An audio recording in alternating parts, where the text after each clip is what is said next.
नमस्कार दोस्तों, Gurukul of politics पर आपका स्वागत है।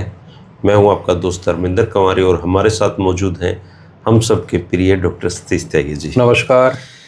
त्यागी जी, आज कोई मैं भूमिका नहीं बना रहा। चलिए, बिना भूमिका के। हाँ, और एक सीधा स्ट्रेट सवाल है। 2014 में मोदी जी आए, ऑलमोस्ट पूरे भारत का समर्थन उनको था और उस समय पे भारत के ज़्यादातर लोग जो आज मोदी विरोधी भी हैं, उनको भी मिला के कह रहा हूँ मैं, सबको एक उम्मीद थी, लग रहा था कि भारत बदलने वाला है। एक ऐसा चमत्कारिक व्यक्ति मोदी जी के रूप में हमें दिखाई दे रहा था जो भारत को आगे लेके जा सकता है। लेकिन 14 के बाद जो जर्नी शुरू होती है और वो फिर 24-26 तक आते आते वो एक निराशा के दौर में सब बदल गया। और बहुत सारे उनके समर्थक जिनको लगता था 24-14 में कि भारत बदल जाएगा, अब धीरे धीरे करके लोग उनके खिलाफ खड़े होने लगे। और 14 में उनके सामने एक व्यक्ति था जिसका नाम था राहुल गांधी। राहुल गांधी जब बोलता था तो लोगों की हंसी छूट जाया करती थी और ऐसे लगता था ये एक बड़ी इमेच्योर सा और ऐसा व्यक्ति था जो एक मुद्दे पे कभी टिका ही नहीं, बोलता और भाग लेता, बोलते और भाग लेते। लेकिन 24 के बाद वाला जो राहुल गांधी है वो बहुत अलग तरह का राहुल गांधी है। उसने न केवल नरेंद्र मोदी जी की जो महामानव वाली छवि थी उसको पूरी तरीके से बर्बाद करके रख दिया है। इवन उसने जो सेकंड लाइन थी बीजेपी की, उसने उस सेकंड लाइन को भी नहीं छोड़ा सर। आज वो देखिए, अमित शाह जिनके खिलाफ बीजेपी में कोई चू नहीं कर सकता था, वो अमित शाह को ढेर कर दिया सर उस आदमी ने। तो ये जो जर्नी है पूरी कि राहुल गांधी पप्पू से यहाँ तक पहुँच गया और वो महामानव से महादानव तक पहुँच गए, ढेर हो गए। इस जर्नी के क्या वाजिब कारण आपको लगते हैं और राहुल की जो आगे नीति है वो किस तरीके से आगे जा रहे हैं उस चीज़ों में?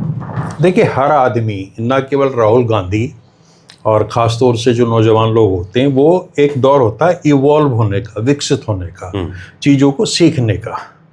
राहुल गांधी के अगर आप व्यक्तिगत जीवन में देखिए तो बहुत ज़्यादा ट्रॉमा है, आघात हैं, परेशानियाँ हैं, दुख है, दर्द है, तकलीफ़ है। हम सिर्फ उस पहलू को देखते हैं कि वो प्राइम मिनिस्टर के घर में पैदा हुआ, इंदिरा जी का पोता, राजीव का बेटा, जवाहरलाल नेहरू की विरासत। लेकिन जिस माहौल में राहुल गांधी गुजरे हैं, जिससे उनकी दादी की डेथ हुई, फिर पिता का जाना, चाचा का जाना, इतने सारे उनके जीवन में ट्रेजेडीज थी, भरी पड़ी थी कि ऐसे में आप सोच के देखिए कोई बच्चा कैसे, क्या असर होगा उसके मनोविज्ञान पे, साइकोलॉजी पे क्या असर होगा। वो डरा भी होगा, पेरेंट्स भी डरे होंगे कि नॉर्मल स्कूलिंग भी नहीं हुई, नॉर्मल स्कूलिंग नहीं हुई, नाम बदल बदल के, अमेरिका में भी यूनिवर्सिटीज में परमिशन लेके नाम बदल के वहाँ उनको रखा गया। सुरक्षा कारणों से दिल्ली में इतना पहरा था। तो ऐसे में अगर कोई भी बच्चा विकसित होगा तो क्या संभावना है, या तो बहुत दब्बू होगा, डरपोक होगा, डरा हुआ होगा, या फिर इसके विपरीत होगा। और उसके विपरीत होना उनके जेनेटिक्स में है। देखिए, आप शुरुआत से करें आप कि मोतीलाल नेहरू, जहाँ से ये वंश शुरू हो रहा है राजनीति में और आम लोगों का उसके बाद से ही लेना देना है। उनकी अपनी ज़िंदगी बड़ी अजीबोगरीब थी, सेल्फ मेड आदमी, उनकी विरासत में कुछ नहीं था। यानी कि अगर नेहरू परिवार की हम शुरुआत करें तो मोतीलाल से शुरू होती है।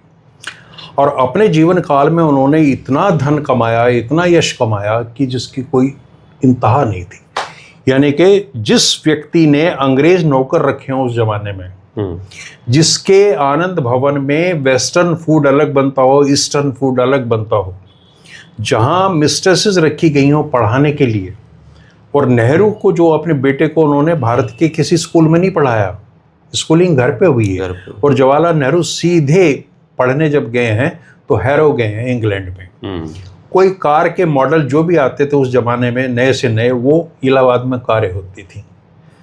उस सारे सुख को, सुविधा को छोड़ के मोतीलाल नेहरू ने इलाहाबाद की सड़कों पे खादी बेची, आज़ादी की लड़ाई में कूदे। जरूरत क्या थी? कोई आरोप लग रहा था उन पे, उनके ऊपर कोई नैतिक जिम्मेवारी थी कि देश की आज़ादी की लड़ाई? उस दौर के जितने सफल वकील हैं, बहुत सारे लोग आज़ादी की लड़ाई में नहीं कूदे।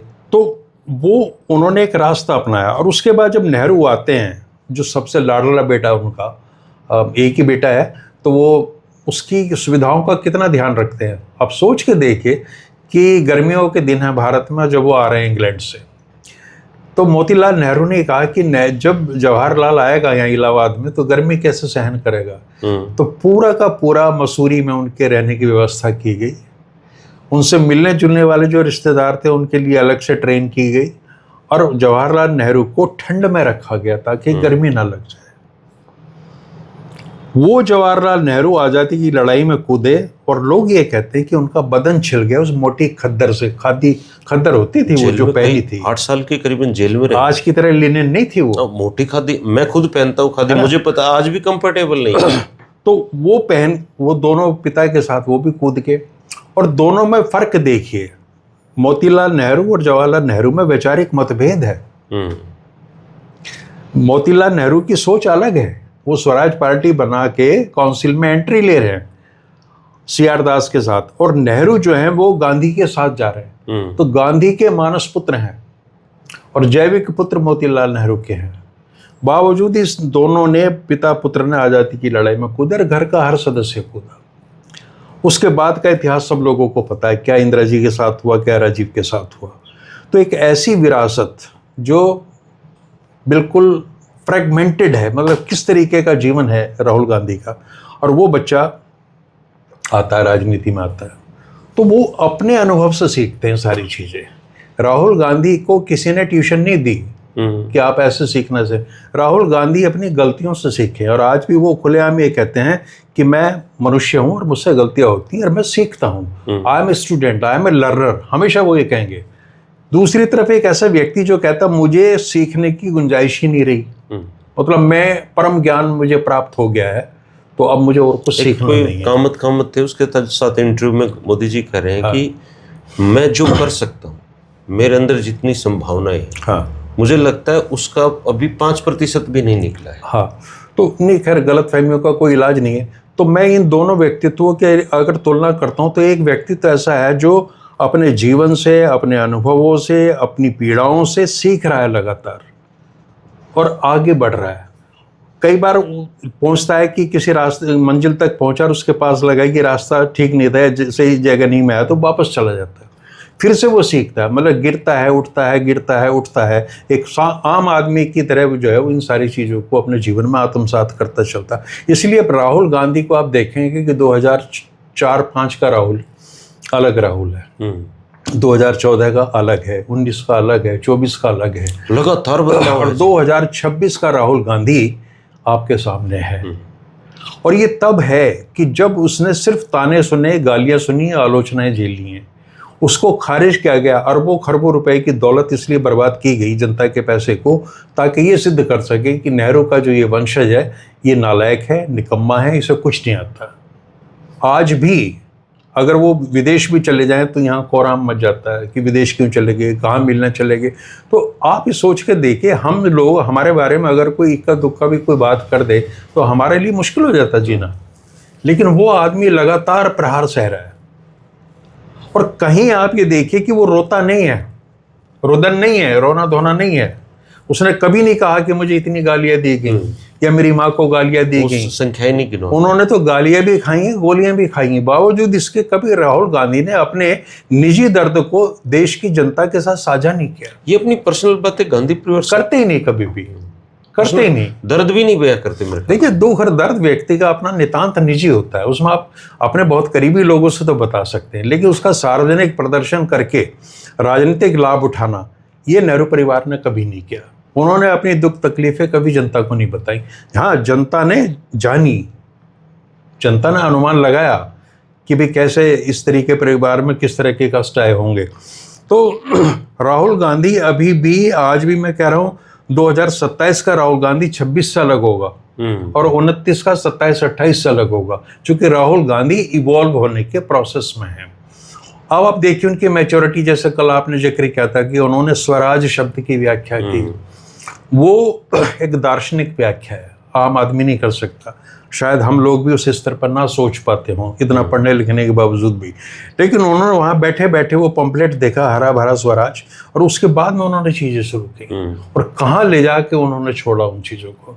इसका मतलब उस आदमी के पास में एक अपनी समझ है, बुनियादी समझ है जीवन की, जो जीवन से उसको मिली है। तो इसलिए राहुल गांधी आपको हर बार ऐसा लगता है कोई नया एडिशन है राहुल गांधी का, चूंकि इवॉल्विंग प्रोसेस में है। दूसरी ओर जैसे मैंने बताया कि एक ऐसा व्यक्ति है जिसको पता है कि द अल्टीमेट नॉलेज मुझे हो चुकी है और अब इसके बाद मेरे लिए जानने के योग्य कुछ रहा ही नहीं है। उनको इतनी नॉलेज हो चुकी है सर कि उनका जो मंदिर बन रहा है, हाँ, किन्नर मंदिर जो बना रहे हैं, वो आगे बढ़ के उनको रोक भी नहीं रहे हैं। मतलब बीजेपी में आप ये देखिए, कोई आदमी मूर्खता कर रहा है, अब मैं आप और हम साथ रहते हैं, मैं मूर्खता करूंगा तो आप मुझे टोकते हो, भाई ये ठीक नहीं है धर्मेंद्र। तो मतलब पूरी बीजेपी में क्या कोई ऐसा आदमी सलाहकार नहीं बचा है क्या जो मोदी जी को ये कह सके जी इनको बोलो ये मत करो ऐसे काम? देखिए, पहली बात तो ये कि मोदी जी को ये सब चीज़ें बहुत अच्छी लगती हैं, लुभाती हैं, उनको बड़ा आनंद आता है इन चीज़ों में। उनको ऐसा नहीं है कि उनको ये नहीं पता कि क्या चल रहा है। उनको ये बखूबी पता है कि कोई मंदिर बन रहा है और मेरी चालीसा पढ़ी जा रही है, वो इसको एंजॉय करते हैं, आनंद आता है। ओम नमः ओम नरेंद्र मोदी नमो नमः करके एक मंत्र है जिसका 3 दिन लगातार करने के बाद में असंभव भी संभव हो जाता है। तो अब चूंकि वो खुद अब बताते हैं कि मुझे तो ईश्वर ने भेजा, मतलब वो कोई साधारण चीज़ तो है नहीं। अब और लोग तो राहुल गांधी, आप और हम सब तो सारे देश के 140 करोड़ लोग एक पैदा हो गए, हमें भेजा थोड़ी किसी ने, और उनको तो किसी मिशन के साथ भेजा। हमें तो ठेके पे बनवाया। हाँ, तो वो बनारस जाते हैं तब प्रभु भेजते हैं उनको, मथुरा जाएंगे तब, अयोध्या जाएंगे तब, मतलब एक पूरा डिपार्टमेंट ऊपर ईश्वर के यहाँ है जो ये देख रहा है कि भाई ये जो प्रतिभाशाली हमारी जो दिव्य स्वरूप है इसको कब कहाँ कहाँ भेजना है जल्दी जल्दी। तो इसलिए वो भेज देते हैं उनको। इवन उनकी विदेश यात्राएं भी ऊपर से सेट होती हैं, कब जाना है, क्या नहीं करना, कब किसको टॉफी देनी है, कब किसके साथ क्या विषय। तो वो मतलब उनकी आप तुलना कर नहीं सकते, वो अतुलनीय है। तो नरेंद्र मोदी वो सही कह रहा है, जो भी है ये किन्नर नरेश, कि वो भगवान ही है, भगवान से नीचे उतर ही नहीं रहा, और भगवान को आनंद आ रहा अपने आप में ये कहलवाने में। लेकिन ये भूल जाते हैं कि हमारे यहाँ तो जो अवतार भी आए हैं ना, उन्होंने भी जीवन में कष्ट ही झेला है। तो मुझे तो कई बार ये लगता है कि जो कष्ट झेल रहा है यहाँ के, चाहे वो राम हो चाहे कृष्ण हो या और भी लोग आए हों, तो वही असल अवतार वही है जो जीवन से जूझ रहे हैं। अब राहुल गांधी के बारे में इन्होंने ये करा कि भाई ठहरता ही नहीं है, कुछ है ही नहीं। लेकिन मैं बताऊं, भारत के इतिहास में अगर कोई सबसे सक्रिय लीडर ऑफ अपोजिशन हुआ है तो वो राहुल गांधी है।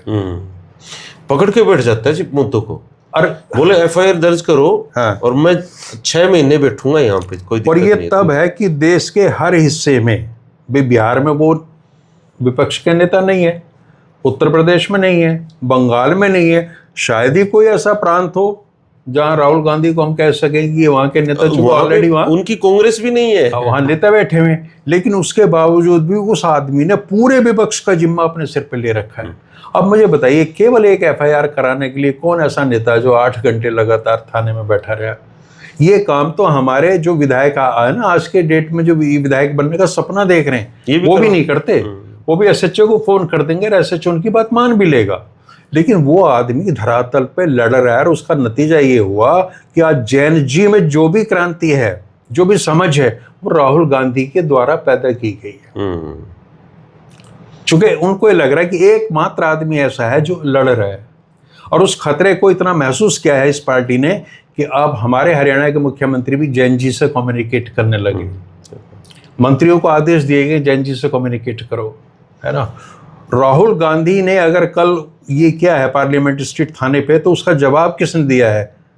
जेपी नड्डा ने।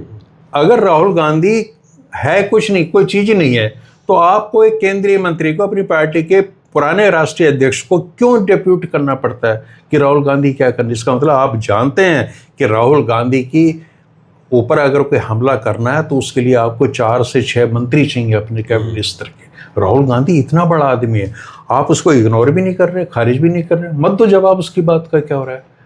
लेकिन आप उसको कह रहे हो कि भाई ये जो सुप्रीम कोर्ट की जांच चल रही है उसके बाद क्या अर्थ है, मतलब आप वहाँ सफाई दे रहे हो। और ये देश जब जब सफाई आती है तब ये मानता है कि मोदी झुक गया, अमित शाह झुक गया। जब तुम्हें पता था कि 7-8 घंटे बाद ये परमिशन देनी ही देनी है तो नाटक करने की क्या जरूरत थी चाणक्य है। और अब ये देखिए उसके बाद भी राहुल गांधी के चेहरे पे कहीं विजयी भाव नहीं है। हाँ, कोई ऐसा खुशी का मतलब ये बहुत संभव था कि उसके बाद में एक जुलूस की शक्ल में राहुल गांधी अपने पार्टी के राष्ट्रीय कार्यालय पे जाते, और जैसे मोदी जी जाते हैं हर चुनाव के बाद में, और उनके ऊपर भी पुष्प वर्षा होती है सारी की सारी, और वो पार्टी में ये एहसास कराते देखो तुम सबका वजूद सिर्फ मेरे से है। लेकिन वो आदमी जो सफरर थे, जो पीड़ित थे, उनके साथ लगातार बैठा रहा। तो राहुल गांधी आपको लगातार बदलता, आजीवन बदलता हुआ नजर आएगा, क्योंकि वो इवॉल्व हो रहे हैं। तो क्या मोदी जी ने खुद को बदलना छोड़ दिया? नहीं, मोदी जी को प्रारंभ से ही ये गलतफहमी हो गई है कि उन्हें कुछ सीखने की जरूरत नहीं है, और वो जिस कुएं के मेंढक रहे हैं उसमें जो है ना, वो लोगों को कुछ पता भी नहीं था। वहां जैसे इन्होंने कंप्यूटर सीख लिया, उस जमाने में गजेट फ्रेंडली थे और इनके पास डिजिटल कैमरा भी उस वक्त था, अमेरिका हुआ है, तो आम संघी को होते अवसर मिलते नहीं। तो जब ये शाखा में लौटते होंगे तो बड़े लोग प्रसन्न होते होंगे। फिर मोदी जी ने मतलब जैसे उनको लगा कपड़े धोते धोते एक दिन की ये वाला हिस्सा मैं बिना मतलब धो रहा हूँ, काट लिया। अब इतना इनोवेटिव माइंड कहाँ मिलेगा, है ना। तो कपड़े साफ सुथरे पहनने, ये चर्चा होती थी जब वो राष्ट्रीय महासचिव थे। उनके इंटरव्यूज आप देखिए जो राजीव शुक्ला ने ले रखे, तो वो सब वो बताते मैं ऐसा असल में मैं मतलब मैं के अलावा कुछ है ही नहीं। अभी कल मैंने एक संत का वो सुना जी, वो उनके एक दोस्त थे, तो उन्होंने दरवाजा खटखटाया, बोले कौन? बोले मैं हूँ। उसने दरवाजा नहीं खोला जी। अगले दिन फिर आया, फिर दरवाजा खटखटाया, बोले कौन? बोले मैं हूँ। फिर दरवाजा नहीं खोला जी। चौथे दिन जाके उस दोस्त ने दरवाजा खटखटाया, उसने पूछा कौन? बोला तुम ही हो। उसने दरवाजा खोला और उसके पाँव में सिर रख दिया, बोला सिर्फ 4 दिन में तुम्हें ये पता लग गया कि मैं कुछ नहीं होता, तुम तो पहुंचे हुए संत हो। तो मोदी जी को सर इतने सालों में ये नहीं पता चला है कि मैं कुछ भी नहीं होता सर, या तो हम होता है या तुम होता है। नहीं, मोदी जी तो ये भी अफसोस कर रहे हैं कि 1950 में वो पैदा हुए थे, 1967 या 68 में ही देश का नेतृत्व उनको क्यों नहीं मिला। अब इस चीज में आग में घी डालते हैं योगी जैसे लोग कि अगर 47 में मोदी जी होते तो देश का विभाजन नहीं होता। मतलब ये मूर्खता की और पराकाष्ठा इस तरह की। अब ये पता नहीं मोदी जी के ये उनके हितैषी हैं या उनकी जड़ें खोद रहे हैं, समझ में बात नहीं आती। और मोदी जी, मैंने जैसा बताया कि वो आनंद लेते हैं इन सारी चीज़ों का।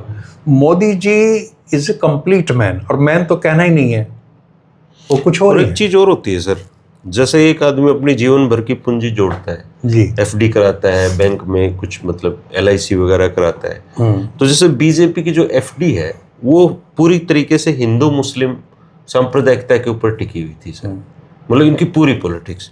लेकिन अब पिछले 4 महीनों से ऐसा लग रहा है कि जैसे जो एक नफरत की जो मोटी सी चाइनीज दीवार थी वो गिरा दी गई हो सर। मतलब आम आदमी के बीच में जो एक नफरत का दौर था वो पहली बार खत्म होता हुआ दिखाई दे रहा है।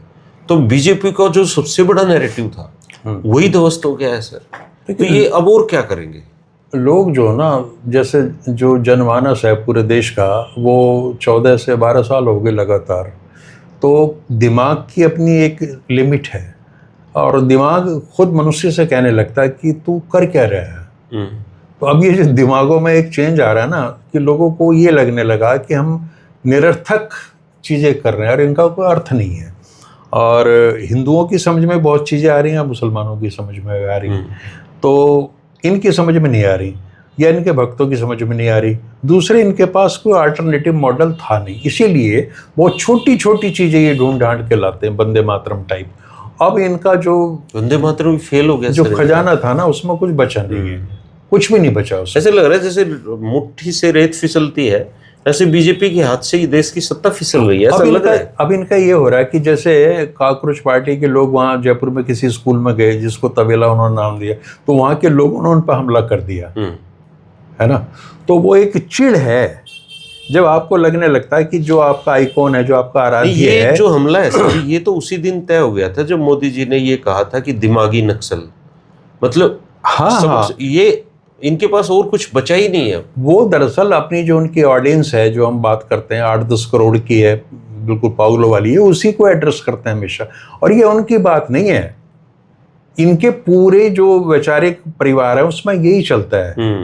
अब कितनी बार हमने बात करी है मनोहर लाल खट्टर जी की। आप ये देखिए कि जब चला तो उन्होंने क्या आइडिया दिया कि हो जाओ इकट्ठे, उठा लो डंडे, और नॉर्थ वेस्ट हरियाणा में तो खासतौर से उठा लो। ये क्या प्रेरणा दी जा रही है, डंडे उठा लो, 60 हम समाचे रहे थे जैसे को तैसा, और साम दाम दंड भेद राजनीति में सब कुछ जायज है। तो जो मनोहर लाल जी का ज्ञान है वही नरेंद्र मोदी का है, वही मोहन भागवत का, ये इनका फंडामेंटल नॉलेज है, इनकी बुनियादी जानकारी है ये। तो इनके पास केवल एक ही तरीका है राज हासिल करने का, कि डिवाइड एंड रूल। अंग्रेजों से इन्होंने ये सीखा, चूंकि बहुत उनके करीब रहे हैं अंग्रेजों के, बड़ा प्यार रहा है उनसे, और हिटलर और मुसोलिनी से प्रेरणा ली है, तो इन पे उन्हीं चीज़ों का असर होता है। तो नफरत फैलाना ये सब इनके लिए नेचुरल बातें, और अब इस देश का आम आदमी समझने लगा है। स्मृति ईरानी 2019 में कह रही थी कि चीनी का भाव मिल रही है, लोगों ने कहा 40 रुपये, बोला मोदी जी 13 रुपये देंगे, 13 रुपये देंगे। अब ये स्मृति ईरानी जब से साइडलाइन कर रखी थी, कुछ नहीं बोल रही थी, अब कल परसों से फिर से चेतना आ गई नई, है ना, तो अब फिर से बोलने लगी है। तो ऐसे ही है शेयर मार्केट की तरह, कभी स्मृति ईरानी का। अच्छा सर, अब जैसे कांग्रेस की बात करें, कांग्रेस मान लिया राहुल गांधी का उभार हो रहा है, अभी राहुल गांधी मुद्दों को पकड़ते हैं, राहुल गांधी मैच्योर हो गए हैं, पर उनकी जो कांग्रेस है जिसको वो ड्राइव कर रहे हैं वो तो मैच्योर नहीं है सर। वो तो उसका तो बीजेपी के मुकाबले में कहीं भी संगठन नहीं है। वो तो आज भी कई राज्यों में उसकी उपस्थिति 20-20 सालों से नहीं दिख रही सर। इवन हरियाणा जैसे स्टेट जहाँ पे सबसे मजबूत विपक्ष आज तक का है, ऐसा लग रहा है जैसे पूरी हरियाणा कांग्रेस ने बीजेपी के सरेंडर कर रखा है सर। या तो साथ मिले हुए हैं या चुप बैठे हुए हैं। तो राहुल के मजबूत होने से ये जो पूरा इनका जो नेक्सस है, नीचे खाते जो चल रहा है, पूरे जो ये जो सेकंड लाइन है कांग्रेस की, ये तो बीजेपी की गोद में बैठी हुई है सर। तो ऐसे में कांग्रेस का रिवाइव होगा भी तो कैसे होगा? देखो, भारत की राजनीति में अब सेकंड लाइन थर्ड लाइन का कोई मतलब नहीं रह गया। अच्छा जी, वहाँ एक ही लाइन है जो लीडर है, वो बीजेपी में भी है, वो कांग्रेस में भी है। जैसे मोदी के कहते हैं कि भाई कोई कुत्ता भी खड़ा कर दे तो वो जिता देंगे। हालांकि बांकीपुर में नहीं, मतलब ये प्रयोग फेल हुआ, लेकिन अभी तक तो मोदी जी के नाम पे ऐसे ऐसे लोग चुनाव जीते हैं जी जिनका कल्पना भी नहीं कर सकते थे। तो क्या ये राहुल गांधी यही रिपीट करेगा? नहीं, सत्ता का परिवर्तन जनता करती है, और जनता को भी ये बहुत अच्छी तरह से पता है कि कांग्रेस के पास उस तरह के मजबूत कैंडिडेट नहीं है, या उसकी सेकंड लाइन लीडरशिप कमज़ोर है। वो सारी चीज़ें जानते हैं, लेकिन वो जब भाजपा को हटाएंगे, उनके सामने लक्ष्य ये नहीं है कि कांग्रेस को लाना नहीं लाना, उनका लक्ष्य है भाजपा को हटाना। इस देश में जब भी सरकारें बदली गई हैं इसी सोच से बदली हैं। बीजेपी के विधायक कह रहे थे मुझे कि कांग्रेस को सरकार बनाने के लिए हमारी तरह बहुमत नहीं चाहिए, कांग्रेस तो 100 सीटों में भी सरकार बना सकती है देश में। तो बोला यही हमारी सबसे बड़ी दिक्कत है कि हम इनको इतना कमजोर कैसे करें कि इनकी सीटें मतलब 20-30 भी ना आए। तो बोले कांग्रेस तो अलाइड करके सबको सारे साथ मिल जाएंगे, कांग्रेस तो 100 सीटों पे भी सरकार बना सकती है। ये सरकार तो ये भी बना लेंगे, अब बनाए रखे हैं इन्होंने, लेकिन इनके सरकार बनाने के तरीके में और कांग्रेस के तरीके में फर्क है। मैं एक बहुत दिग्गज विश्लेषक को पढ़ रहा था, उन्होंने ये कहा कि बेशक कांग्रेस अगले 10 चुनाव हार जाए, लेकिन उसे अपने विचारों से समझौता नहीं करना चाहिए। एक दौर ऐसा है ना, अपने कहा कि राहुल गांधी इमेच्योर लगे। राहुल गांधी तब इमेच्योर लगते हैं जब जनेऊ पहन के अपना गोत्र बताने लगते हैं। हाँ, वो तो ठीक है, या थोड़ा ढुलमुल सा रवैया। आज का राहुल गांधी कंफ्यूज्ड नहीं है, वो आरएसएस पे हमलावर है, वो हिंदू मुस्लिम जो पॉलिटिक्स हो रही है उस पे हमलावर है, उसके क्रेडेंशियल सब डाउटफुल नहीं है जो पहले थे। राहुल गांधी को अभी समझ में आ गया है, और वो तभी से वो कह रहे हैं कि आइडियोलॉजी की लड़ाई है। आइडियोलॉजी की लड़ाई में कांग्रेस की विचारधारा से जुड़ा हुआ विश्लेषक ये कहता है कि हम 10-100 चुनाव और हार जाएं, कोई फर्क नहीं पड़ता, ये देश नहीं हारना चाहिए। आज सवाल सरकार बचाने का नहीं है, ये बनाने का नहीं है। सवाल ये है कि भारत के मूलभूत सिद्धांत जो हैं, जिससे हमारी एक वैश्विक पहचान बनती है, वो खतरे में है। अगर उसको बचा पाया राहुल गांधी तो वो बड़ी बात है। और वो कहते हैं कि मेरा कोई इंटरेस्ट नहीं इन चीज़ों में, तो इसके साथ पैदा हुआ हूँ, इनके लिए है, और ये सच है। He is not interested in power politics. क्या चाहिए उस आदमी को, क्या नहीं है मेरे उसके पास पावर में इंटरेस्ट ही नहीं है, सत्ता में मेरी दिलचस्पी नहीं है। तो अब इस देश को सच में ऐसा नेतृत्व चाहिए कि जो सत्ता को एक तरफ रख दे। तो ये जो सत्ता के जो लोग सोच रहे हैं ना कि भाई हम वोट नहीं देंगे, ये नहीं देंगे, ये सारी चीजें निरर्थक हो जाएंगी। जब आंधी चलती है ना तो फिर उसका नज़ारा ही कुछ और होता है। हमने वो आंधियां देख रखी हैं। इंदिरा गांधी को हमने उड़ते हुए देखा है 77 में, जब रेडियो पर हम सुनते थे रात को कान लगा के, 3 दिन में तो चुनाव परिणाम आता था कि इंदिरा गांधी हार गई। मुझे पता है हम कूद गए चारपाई से रात के टाइम में, मारे खुशी के इंदिरा गांधी हार गई। क्या लेना देना था हमारा इंदिरा गांधी सर, क्या हमारी समझ थी तब। संजय गांधी हार गए तो हमें ये खुशी हुई कि वो लोग जो अपने आप का पराजय मान रहे थे वो हार गए, उनकी अकड़ निकल गई, अहंकार हार गया। तो इस देश के लोग आज अहंकार को मिट्टी में मिलाने पे आमादा हैं। मेन समस्या है ये बात। उसके बाद परिणाम आए चाहे कुछ भी, और ये हिंदुस्तान के लोगों की मेंटेलिटी है। कोई मुझे फिल्मों का, हिंदी फिल्मों का वो लास्ट वाले सीन याद आ जाते हैं कि जब वो विलेन जो है ना लास्ट में वो लटक रही होती है उसकी हीरोइन नीचे पहाड़ से नीचे को, और बच्चा उधर हो रहा होता है और वो विलेन दोनों को मारने की कोशिश करता है। तो एक क्षण ऐसा आता है कि हीरो पहले तो कंफ्यूज रहता है क्या करूं, फिर उसे लगता है कि जो होगा देखा जाएगा, मेरी जिंदगी जो है ये लटक रही बीवी, ये बेशक नीचे चली जाए, बच्चा वो पहले तुझसे नहीं बटना।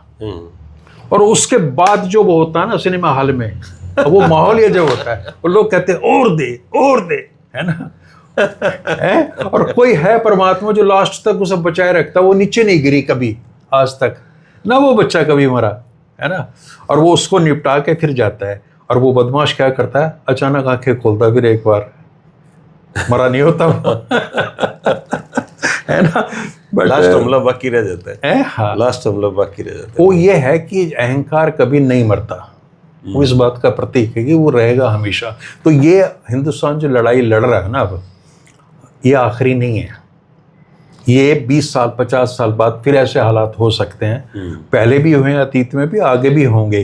तो हर समय ये तो सत्य और असत्य के बीच में, अहंकार और विनम्रता के बीच की लड़ाई है, जो जब तक सृष्टि है तब तक चलेगी। लेकिन एक बंदे ने राइज तो कर लिया सर। देखो मैं ये सब बीजेपी के इतने उसमें एक आदमी पप्पू से यहाँ तक पहुँच गया, ये कोई छोटी बात नहीं है वैसे मेरे लिए। मतलब एक किसी भी राजनीति को समझने के लिए एक आदमी पप्पू से लेके यहाँ पहुँच गया। एक चीज और बताऊँ धर्मेंद्र जी, हम जितना हिस्सा राहुल गांधी का देख रहे हैं वो पॉलिटिकल है।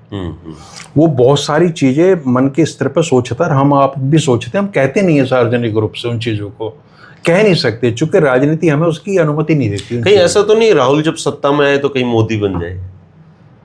कुछ भी हो सकता है ना, कोई बड़ी बात नहीं है, क्योंकि संघर्ष तो उसका भी उतना ही है। अगर हम ये कहते हैं कि सत्ता करप्ट करती है और सत्ता मनुष्य में विकृति लाती है, तो राहुल गांधी उसके ऊपर थोड़ी है।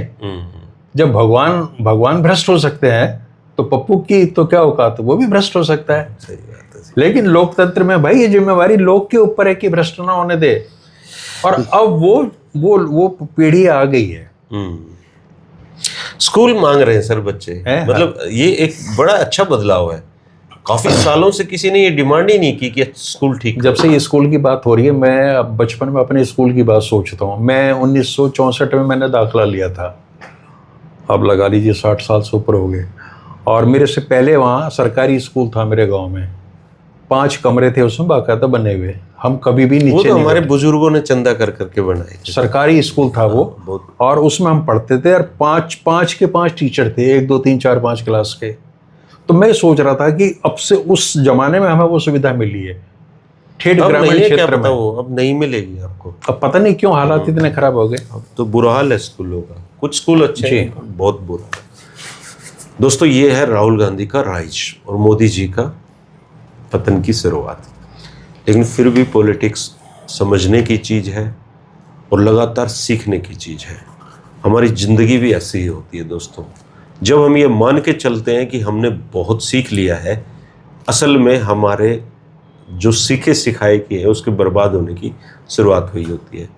ताउम्र एक स्टूडेंट के रूप में सीखना पड़ता है। और हमारे घर के बड़े बुजुर्गों से लेके हम सबको ये बात समझनी चाहिए कि हमें लगातार सीखना है। राहुल गांधी सीख रहे हैं तो देखो राइज हो रहा है, मोदी जी ने सीखना बंद किया तो मोदी जी का आज ये हाल हो रहा है। इसलिए लगातार सीखते रहिए दोस्तों, और जागरूक नागरिक की एक ही पहचान होती है कि वो देश के बारे में सोचता है, देश की समस्याओं के बारे में सोचता है और अपना कंट्रीब्यूशन उसमें देता है। शिव खेड़ा की कहावत है कि अगर हम समस्या का समाधान नहीं खोज रहे हैं तो हम खुद एक समस्या है। तो इस देश की सारी समस्याओं का एक ही समाधान है, पॉलिटिकल अवेयरनेस और वोट देते समय अपने विवेक का सही इस्तेमाल। जिस दिन हम ये करना शुरू कर देंगे हमारा देश भी बदल जाएगा। आप इस बारे में क्या कहेंगे? अपने विचार हमारे साथ जरूर साझा करें। शुक्रिया, नमस्कार। नमस्कार।